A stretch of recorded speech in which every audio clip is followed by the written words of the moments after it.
Hi, we're Pauline and Alan. We live at 46 Beechwood Avenue and we're part of the Eco Open Houses event. And here we are on a lovely sunny day in our garden, front garden. And just want to talk you through a few things here and then we'll go around the back. In the front garden we've got 2 cherry trees and a fig tree. It's looking a bit bare at the moment, but it's coming along. It's been quite a difficult spring in the garden because it's been very warm, so everything started to come out, and then bitterly cold, so everything like the wisteria was really doing great, and then the cold snap sort of flattened it, but we've got a few buds coming out now, so looking forward to having our lovely wisteria in a few weeks' time. The front bed over here is full of pollinator-friendly plants, and we've got hollyhocks that just come up all over the place, and the bees absolutely adore them. So we've always got lots of bee activity in the garden. And there's a bee. Lots of bee activity in the garden, and you know, from spring onwards. And we deliberately leave our grass with the celandines and the dandelions in it in April and May, again for the pollinators, and obviously there's lavender bushes all the way down the front path. So yeah, and then up there are our solar panels. Do you want to talk about solar panels now? Yeah, we've got 2 sets of solar panels, a west-facing set and a south-facing set, and they feed into our inverter in the loft and give us approximate up to 3 kilowatts of electricity when they're on maximum. So they're probably doing about 2.5 kilowatts at the moment. Yeah. And then we're hoping, we've been waiting to have a battery installed, a battery that connects up with the solar. We're still waiting for that, so hopefully that will be in within the next couple of months. And then, yeah, then we can prolong the use of our solar electricity beyond when the sun's out. Yeah, okay. Excuse me using a crib sheet, but I've got long COVID, so I just forget things very, very easily, and I don't want to leave anything out. Yeah, we've got double glazing all the way through the house. The doors are double glazed, and cavity wall insulation, so that keeps it nice and cosy. And the loft is incredibly well insulated on the floor part of the loft, but also the pitched roof bit as well. It's very, very well insulated. Alan's son lives in northern Sweden, and when we stayed there in -25, we realised the benefit of insulation because we were able to turn the heating off at night in the bedroom. So yeah, insulation is key. Okay, so here we are down the side of the house, and what I want to talk about down here is, this is Al's yard really, where he repurposes and renovates all manner of things for local community projects and for ourselves, of course. So we'll look at that bit in a minute. But what we have just here is a hot bin, which we've not had terribly long.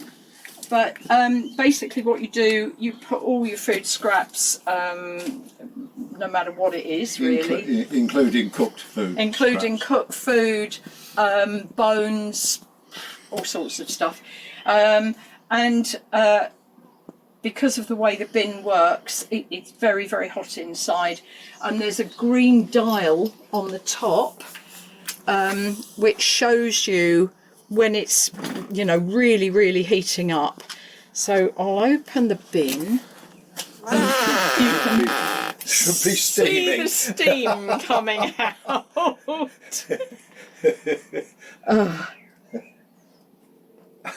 And you can blame our lovely friend Jo for the hot bin, because we went round to her house and looked at hers and came home and immediately ordered one. It's an absolutely wonderful thing, because we wanted to try and reduce the amount of food waste that was going in the landfill. We've always composted fruit and vegetables, but we wanted everything really to stay on site if we can achieve that.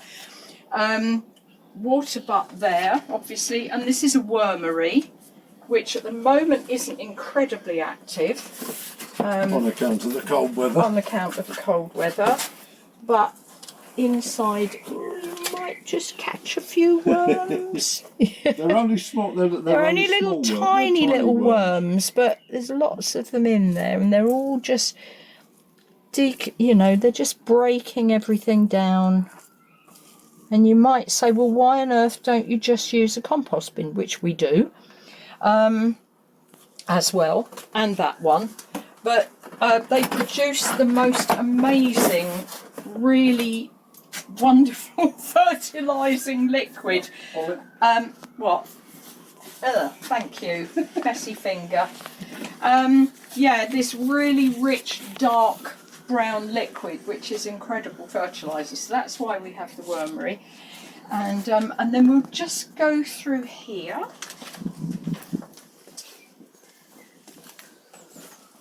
Into the repurposing department. The repurposing department and my wheelchairs. So we have a wood burning stove, and all the wood that we burn on it is all scrap wood, apart from these bits of log here, which came from a tree that was cut down. A friend of ours gave the wood from the tree, but everything else is scrap wood, and we make sure it's really, really dry before we put it on the stove. So there's all sorts of stuff in here for, Al to use as his repurposing equipment. And then maybe I'll talk about the kitchen. You might be able to do a little shot into the kitchen, I don't know. But it's an original 1950s update on the 1930s kitchen. We decided we didn't want a brand new kitchen. We quite like our 1950s one. And the Formica worktops are amazing. They are the original 1950s worktops. And they're great, aren't they? They clean up beautifully. And the kitchen table and chairs we got in a junk shop in France, and it kind of, again, Formica. And thank you. In the house, let me think, we've got a combi boiler just there, and that saved us a huge amount of money on gas, hasn't it? We've only had it a couple of years, and it has made a massive difference to our really, really massive difference to our gas bill. We're very, very economical with water use. We only have a shower, we don't have a bath, we've got a dual flush toilet.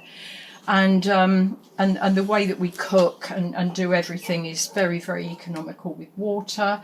What else was I going to say? Sorry. Yeah, I think that's all I want to say about indoors. And then along here, because we're desperately trying to reduce the amount of plastic that we consume, we buy all our sort of cleaning type materials in 5-litre containers, sometimes from our repair cafe and sometimes from local shops that do zero waste stuff. And so everything, all the little bottles in the kitchen and the bathroom, because we have shampoo and conditioner as well, they're all filled from these bottles, and so we hope to reduce waste in that way. And then here, could you just lift that bag off there, Al, so you can see that? Behind the electric wheelchair, we were given all these refill bottles by Larder when it closed down. And what we're going to do is take them along to the repair cafe and raise funds for the repair cafe by selling conditioner, cleaner, shampoo, vinegar, body wash, all sorts of things. So when our repair cafe reopens, which we hope it will at end of June or in July, then these will be available and people can bring their bottles along and refill. Oh yes, and behind you, up there, sorry, should have done that on the way, that hole there is where our robins, our family of robins, have just produced some babies, and in fact the babies are now flying around and singing to us. So not the most salubrious place to have a nest, but yeah, very protected. That was the old flue hole that Alan hadn't got round to, flue hole from the boiler that Alan hadn't got round to blocking up, and it served its purpose. Okay, and then into the back garden. Okay, so here we are in the back garden, obviously. We have a lot of water butts around the place. We try not to use mains water for watering the garden, because obviously the garden much prefers it not to be mains water. But in long periods of drought, unfortunately, we do have to use the hose, which is why the hose is there at the moment, because a couple of weeks ago, that's what we had to do. But yeah, as best we can, we do try not to use mains water. We try and produce our own herbs and fruit and vegetables.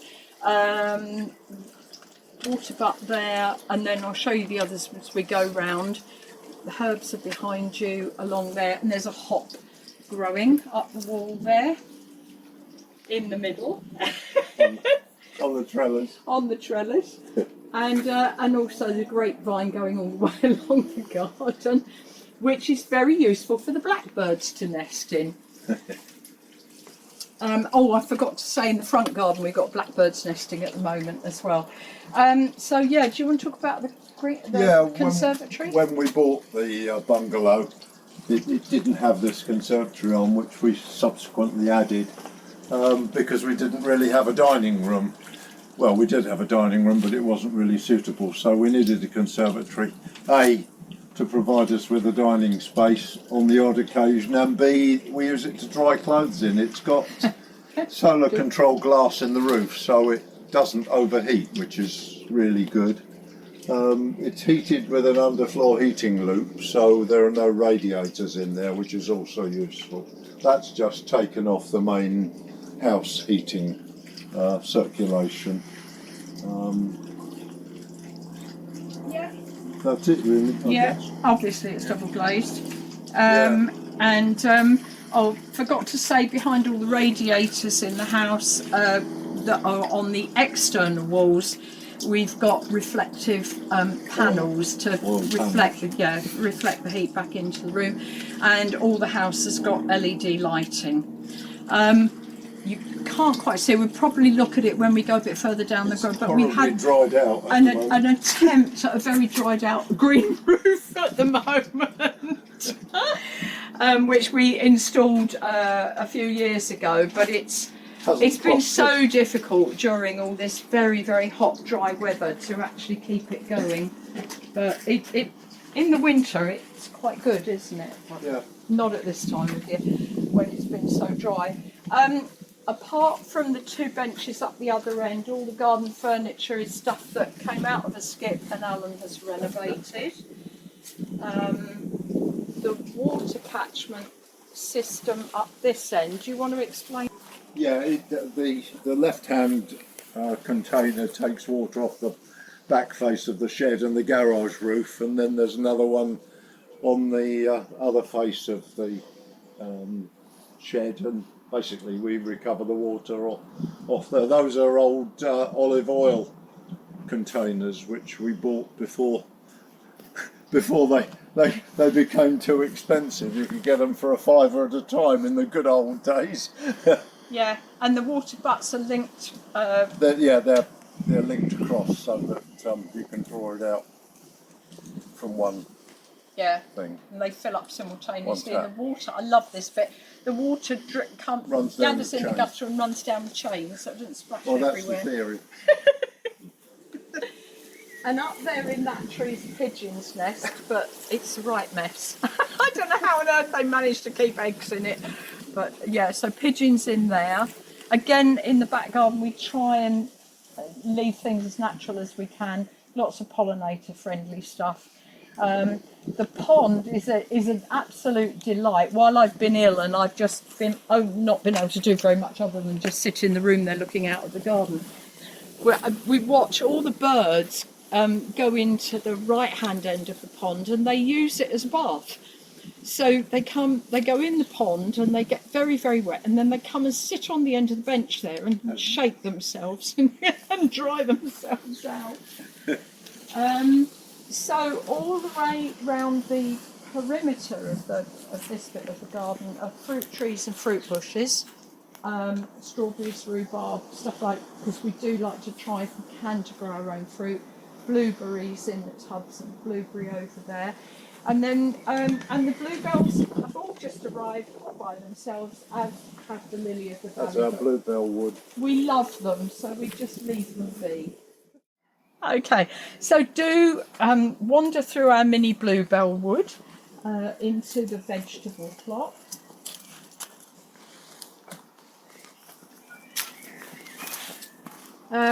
Again, all a bit sparse at the moment because we've got lots of stuff going on in the greenhouse, but we don't dare plant it out. Anything we have planted out, the frost has got.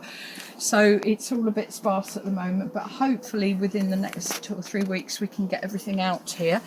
The compost bins are made out of old scaffolding planks and bits of fencing panel actually that he had lying around.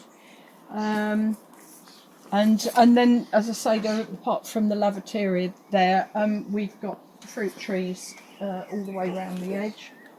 That's a plum tree that we planted about 10 years ago, which is massive. Yeah, lots of fruit layer, and we try to grow our own veg as much as we possibly can. We planted in the greenhouse this year a peach tree at the end of the greenhouse.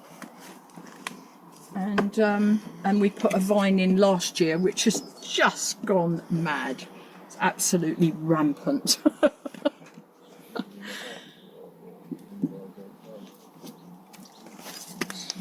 Okay.